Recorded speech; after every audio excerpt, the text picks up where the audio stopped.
ಇವತ್ತು ನಿಮ್ಮ ತರಗತಿಯ 10ನೇ ತರಗತಿಯ 5ನೆಯ ಪಾಠ ಮೇರಾ ಬಚ್ಪನ್ ಇದರ ಬಗ್ಗೆ ನಾವು ಗಮನವನ್ನು ಹರಿಸೋಣ.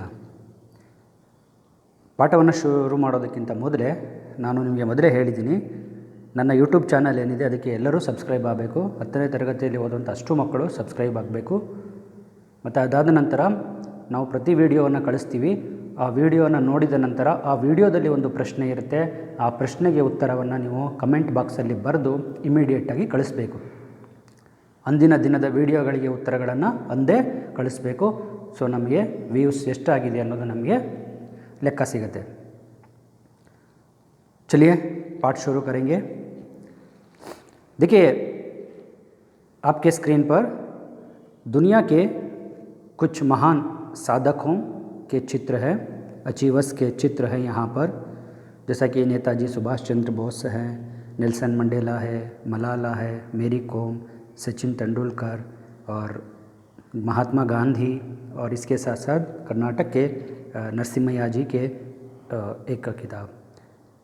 ये जो साधक है इनके तस्वीर मैंने क्यों दिया है आपको, आप गेस कर सकते हैं?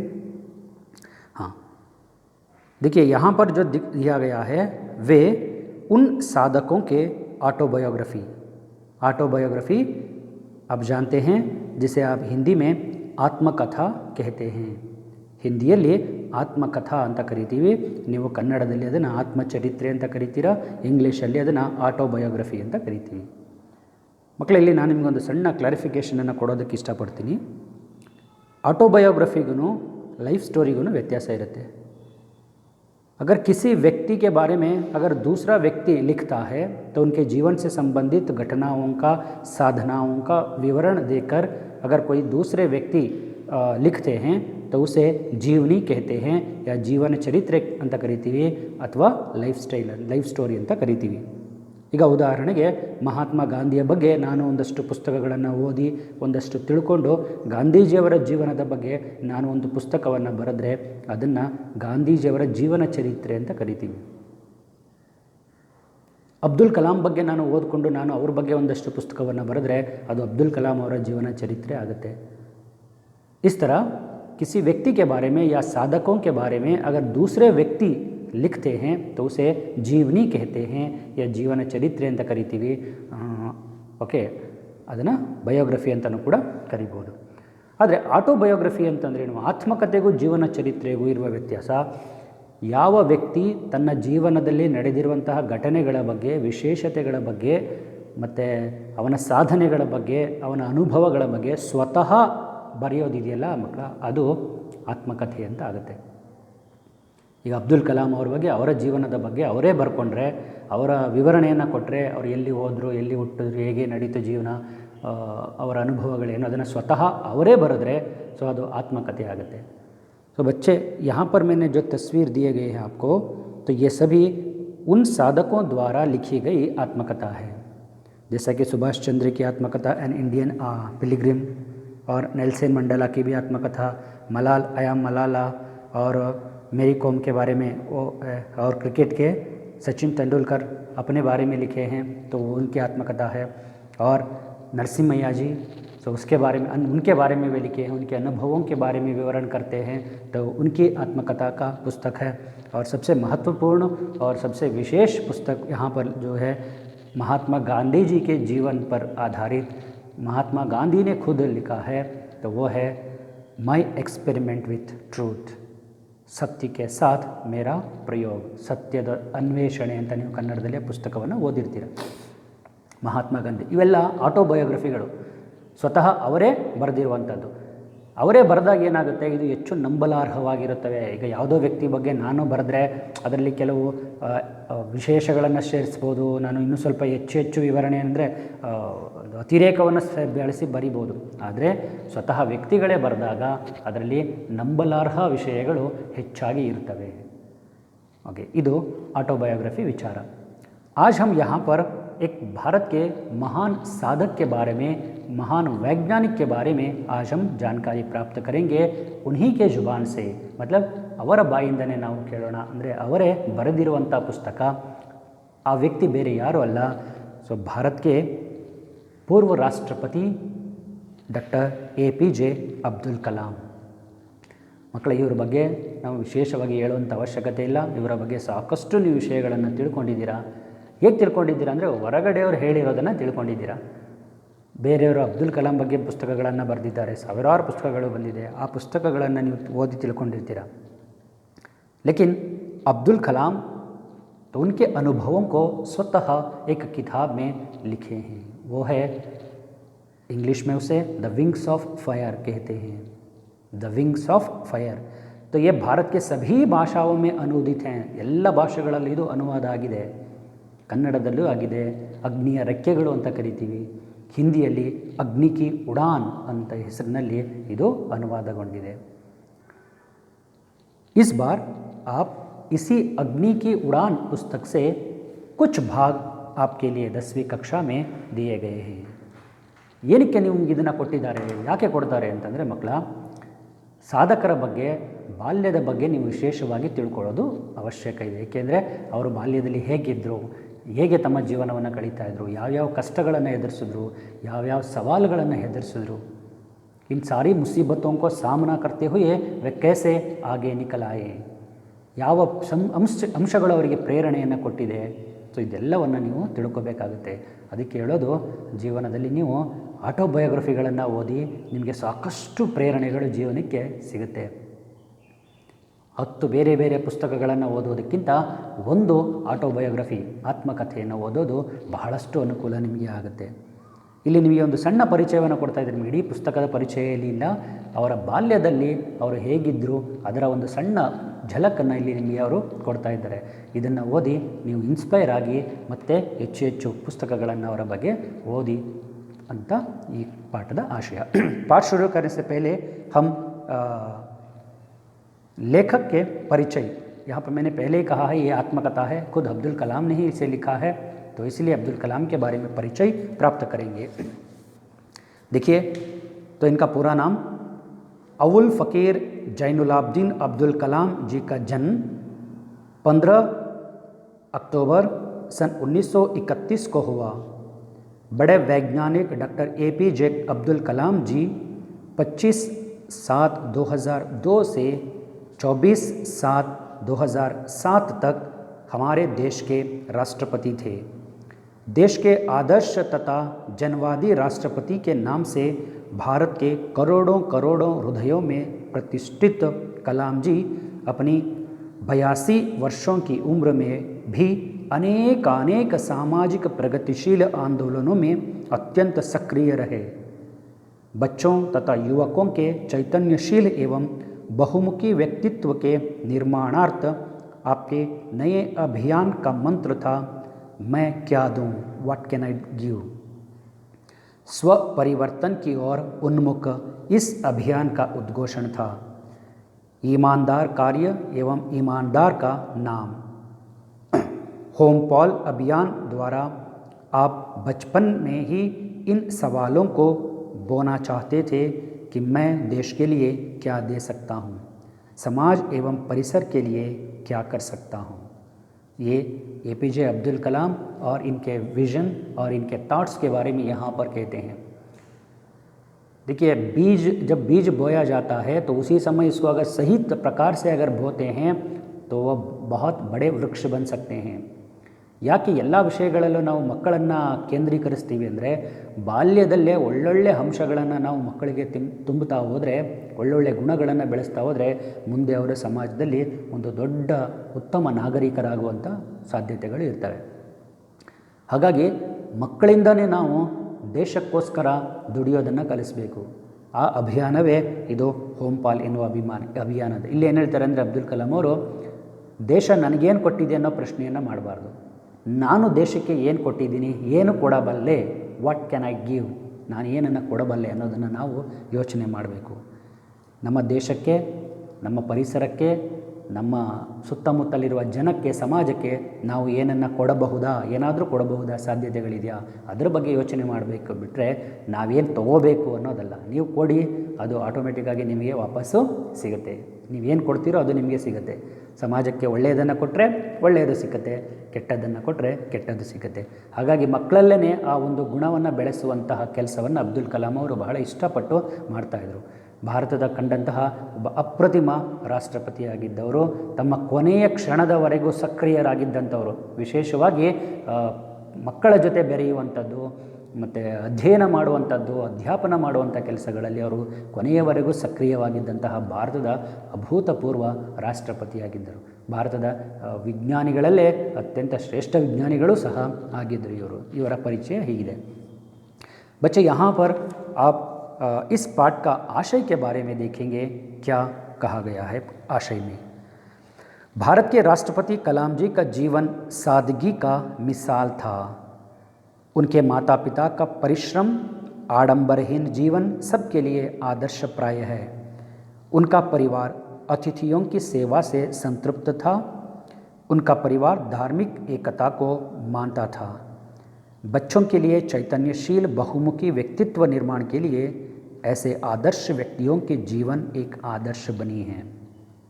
हमने पहले ही कहा है, सब भारत के राष्ट्रपतियों में सबसे सरल सज्जन राष्ट्रपति मानते हैं। बहुत सरल सादगी है, वेरी सिंपल पर्सन। क्योंकि इनके कई सारे उदाहरणों में, कई सारी घटनाओं में हम इनके व्यक्तित्व पर रोशनी डाल सकते हैं, हम इनके बारे में जान सकते हैं. ಎಷ್ಟು ಸರಳವಾಗಿದ್ದರು ಅಂದರೆ ಎಲ್ಲ ಕಟ್ಟಳೆ ನಿಯಮಗಳನ್ನು ಮೀರಿ ಅವರು ಜನರ ಜೊತೆ ಬೆರೆಯೋದಕ್ಕೆ ಇಷ್ಟಪಡ್ತಾಯಿದ್ರು. ತುಂಬ ಸರಳವಾಗಿ. ಬಹುಶಃ ನಿಮಗೆ ಬಹಳಷ್ಟು ಆಶ್ಚರ್ಯ ಆಗುತ್ತೆ, ಇವರು ಮೃತರಾದ ನಂತರ ಇವರ ಒಂದು ಪ್ರಾಪರ್ಟಿ ಆಸ್ತಿಗಳೇನಿದೆ ಇದನ್ನು ಲೆಕ್ಕ ಹಾಕಿದಾಗ ಅವರಿಗೆ ಒಂದೇ ಒಂದು ಫ್ಲ್ಯಾಟ್ ಇತ್ತು, ಮತ್ತು ಒಂದು ಸೂಟ್ಕೇಸು, ಅದರಲ್ಲಿ ಒಂದಷ್ಟು ಬುಕ್ಸ್ಗಳು, ಒಂದು 2-3 ಜೊತೆ ಬಟ್ಟೆ, ಸ್ವಲ್ಪ ಪ್ರಮಾಣದಲ್ಲಿ ಬ್ಯಾಂಕ್ ಬ್ಯಾಲೆನ್ಸ್ ಇತ್ತು. ಅದು ತನ್ನ ಫ್ಲ್ಯಾಟನ್ನು ಅವರು ಒಂದು ಸಂಸ್ಥೆಗೆ, ಒಂದು ಸಹಾಯ ಸಂಸ್ಥೆಗೆ, NGOಗೆ ಅವರು ಅದನ್ನು ದಾನವಾಗಿ ಕೊಟ್ಟಿದ್ದರು. ಅಂದರೆ ತನಗೋಸ್ಕರ ಏನನ್ನೂ ಮಾಡಿಕೊಳ್ಳದೆ ದೇಶಕ್ಕೋಸ್ಕರ, ಸಮಾಜಕ್ಕೋಸ್ಕರ ಅನವರತವಾಗಿ ಚಿಂತಿಸ್ತಾ ಇದ್ದಂತಹ ವ್ಯಕ್ತಿತ್ವ ಡಾಕ್ಟರ್ ಅಬ್ದುಲ್ ಕಲಾಂ ಅವರದು. ಈ ಗುಣ ಅವರಿಗೆ ಹೇಗೆ ಬಂತು? ಈ ಗುಣ ಅವರ ತಂದೆ ತಾಯಿಗಳಿಂದ ಬಂದಿದೆ. जो बचपन से ही जो ये गुण उनमें थे, तो उनके माता पिता के परिश्रम, माता पिता भी ऐसे थे, उनके घर में जो भी जाए तो वह भरपेट खाना खाए बिना वापस नहीं आ सकते थे. तो जहाँ वे रहते थे वहाँ सभी लोग इन माता पिता को बहुत इज्जत से देखते थे.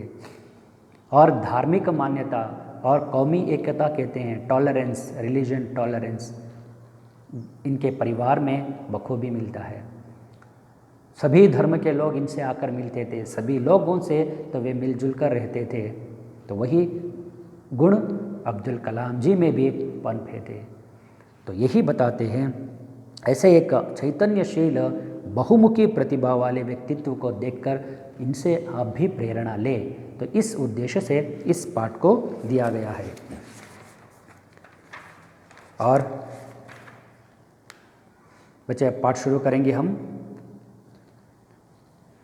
मेरा बचपन, मैंने पहले ही कहा है, यह अब्दुल कलाम जी के बचपन से संबंधित घटनाओं का वर्णन है. इस पर मेरा बचपन मद्रास राज्य, अब तमिलनाडु के रामेश्वरम कस्बे में एक मध्यम वर्गीय परिवार में हुआ था.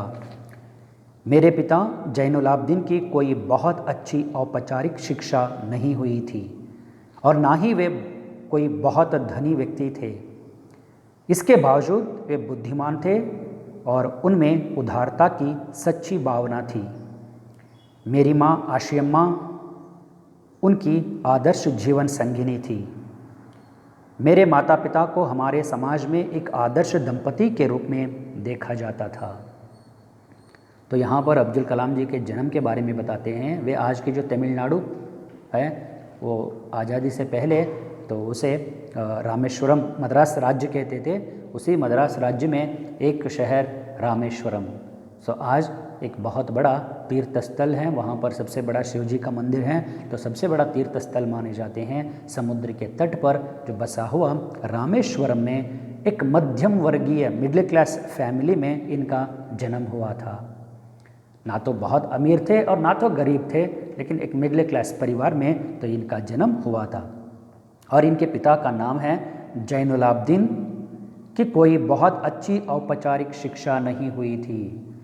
उनके पिताजी बहुत अच्छे थे, बहुत गुणवान थे, लेकिन इनके कोई औपचारिक शिक्षा नहीं हुई थी। औपचारिक शिक्षा मतलब फॉर्मल एजुकेशन, जो आप स्कूल कॉलेज में जाकर पढ़ते हैं, ತರಗತಿಗಳಿಗೆ ಹೋಗಿ ಶಾಲೆಗಳಿಗೆ ಹೋಗಿ ನಾವು ಶಿಸ್ತುಬದ್ಧವಾಗಿ ಕಲಿಯುವಂಥ ಶಿಕ್ಷಣ ವ್ಯವಸ್ಥೆ ಇದೆಯಲ್ಲ, ಈ ರೀತಿ ಅವರ ತಂದೆ ಯಾವುದೇ ಔಪಚಾರಿಕ ಶಿಕ್ಷಣವನ್ನು ಪಡೆದಿರಲಿಲ್ಲ. ಹಾಗಂತ ಅವರು ದಡ್ರ ಪೆದ್ರ ಖಂಡಿತ ಇಲ್ಲ.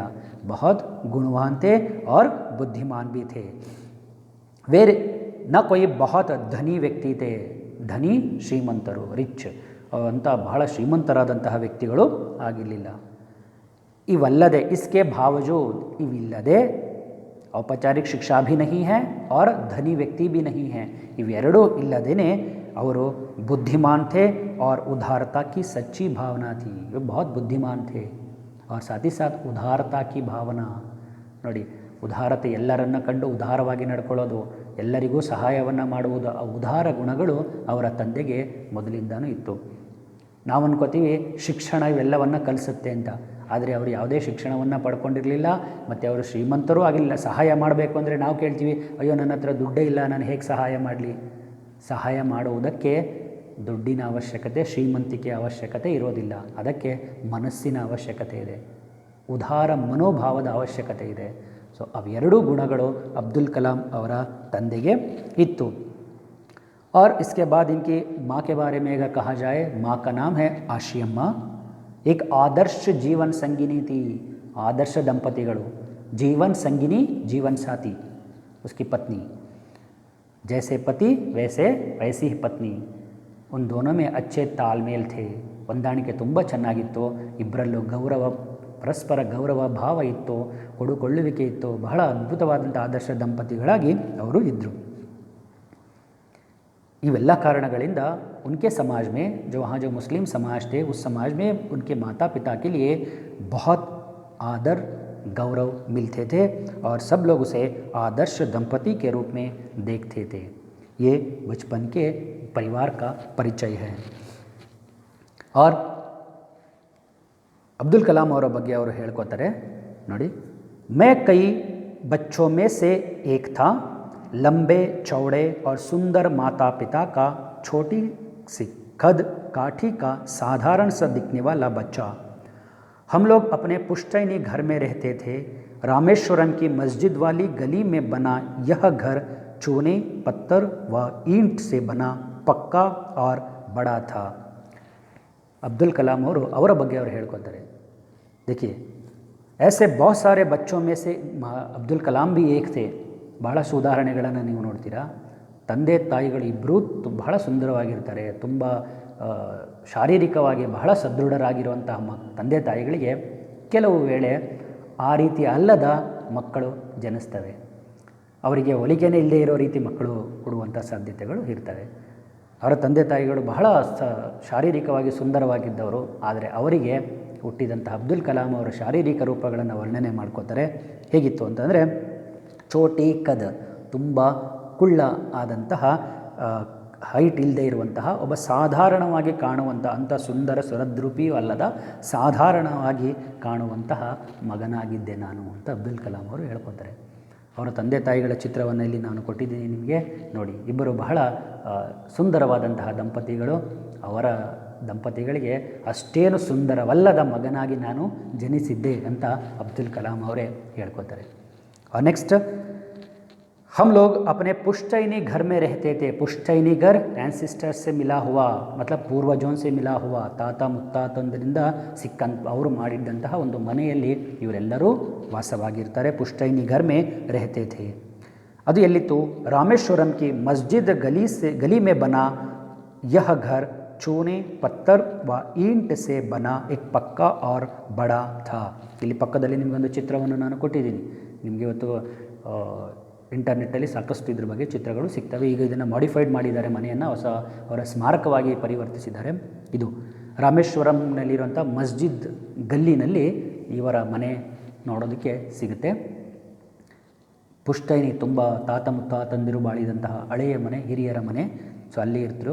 ಹೇಗಿತ್ತು ಈ ಮನೆಯನ್ನು ಹೇಗೆ ನಿರ್ಮಾಣ ಮಾಡಿದರು ಅಂದರೆ ಸುಣ್ಣ ಮತ್ತು ಕಲ್ಲು. ಅವಾಗೆಲ್ಲ ಬಹಳ ಮನೆಗಳನ್ನು ಕಟ್ತಾ ಇದ್ದಿದ್ದು ಸುಣ್ಣ ಗಾರೆಗಳನ್ನು ಬಳಸಿ ಮನೆಯನ್ನು ಕಟ್ತಾಯಿದ್ರು. ಈಗಿನ ರೀತಿ ಇಟ್ಟಿಗೆ ಆಗಲಿ ಸಿಮೆಂಟ್ ಆಗಲಿ ಈ ಥರ ಇರಲಿಲ್ಲ. ಆಗ ತುಂಬ ಪಕ್ಕ ಅಂದರೆ ರಾ ಮೆಟೀರಿಯಲ್ಗಳನ್ನೇ ಬಳಸಿ ಅವರು ಮನೆಯನ್ನು ಕಟ್ಟಿದಂತಹ ಒಂದು ಮನೆ. ಅಲ್ಲಿ ಇವರೆಲ್ಲರೂ ಸಹ ವಾಸವಾಗಿದ್ದರು.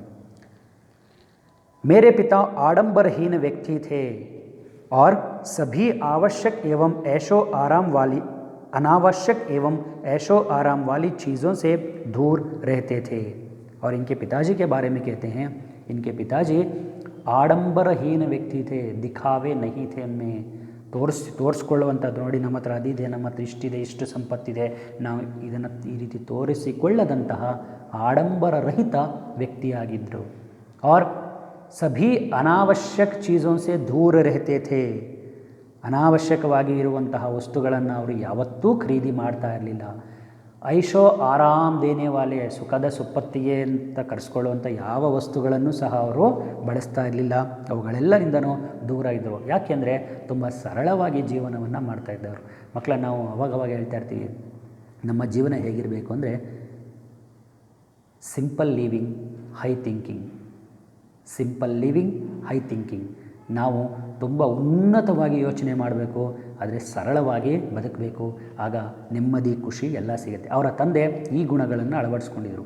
ತುಂಬ ಸರಳವಾಗಿ ಜೀವನವನ್ನು ಮಾಡ್ತಾಯಿದ್ರು, ಆದರೆ ಉದಾತ್ತ ಚಿಂತನೆಗಳನ್ನು ಒಳಗೊಂಡಂತಹ ವ್ಯಕ್ತಿ ಅವ್ರು ಹಾಗಿದ್ದರು. ಈಗ ನಾನು ಹೇಳಿದೆ, ಅವರು ಐಷಾರಾಮಿ ವಸ್ತುಗಳಿಂದ ದೂರ ಇದ್ದರು, ಅನಾವಶ್ಯಕ ವಸ್ತುಗಳಿಂದ ದೂರ ಇದ್ದರು. ಹಾಗಾಗಿ ಮನೆಗೆ ಏನೂ ತರ್ತಾ ಇರಲಿಲ್ವಾ? ತರ್ತಾಯಿದ್ರು. ಆದರೆ ಮನ್ ನೋಡಿ, सभी आवश्यक चीज़ें ಸಮುಚಿತ ಮಾತ್ರಾ ಮೇ ಸುಲಭತಾ ಸೆ ಉಪಲಬ್ಧ ಥಿ. ಮನೆಗೆ ಅವಶ್ಯಕ ಇರುವಂತಹ ಎಲ್ಲ ವಸ್ತುಗಳನ್ನು ಅವರು ಖಂಡಿತವಾಗಲೂ ತಂದು ಕೊಡ್ತಾ ಇದ್ದರು. वास्तव में मैं कहूँगा कि मेरा बचपन बहुत ही निश्चिंतता और सादगी से बीता, भौतिक एवं भावनात्मक दोनों दृष्टियों से.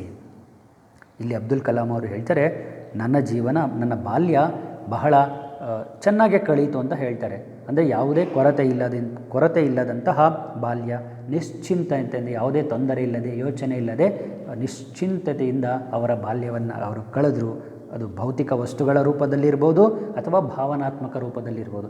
ಭೌತಿಕ ವಸ್ತುಗಳು ಅಂದರೆ ಅವರಿಗೆ ಅವಶ್ಯಕವಾಗಿದ್ದರೆ ಖಂಡಿತವಾಗಲೂ ತಂದು ಕೊಡ್ತಾಯಿದ್ರು. ಅನಾವಶ್ಯಕವಾಗಿ ಯಾವ ವಸ್ತುಗಳನ್ನು ಅವರು ತಂದು ಕೊಡ್ತಾ ಇರಲಿಲ್ಲ. ಅವಶ್ಯಕತೆ ಇದ್ದರೆ ತಂದು ಕೊಡೋರು. ಹಾಗಾಗಿ ವಸ್ತುಗಳ ಕೊರತೆ ಅವರಿಗೆ ಇರಲಿಲ್ಲ. ಎರಡನೇದು ಭಾವನಾತ್ಮಕ. ತಂದೆ ತಾಯಿ ಒಟ್ಟು ಕುಟುಂಬದಲ್ಲಿ ಅವರು ಬೆಳೆದಂಥವರು, ಎಲ್ಲರ ಜೊತೆ ಒಂದು ಭಾವನಾತ್ಮಕ ಸಂಬಂಧವನ್ನು ಇಟ್ಕೊಂಡು ಬೆಳೆದಿದ್ದರು. ಸೊ ಹಾಗಾಗಿ ಭೌತಿಕ ರೂಪ में और भावनात्मक रूप में, दोनों रूप में इनके बचपन बहुत अच्छे थे, अब्दुल कलाम कहते हैं.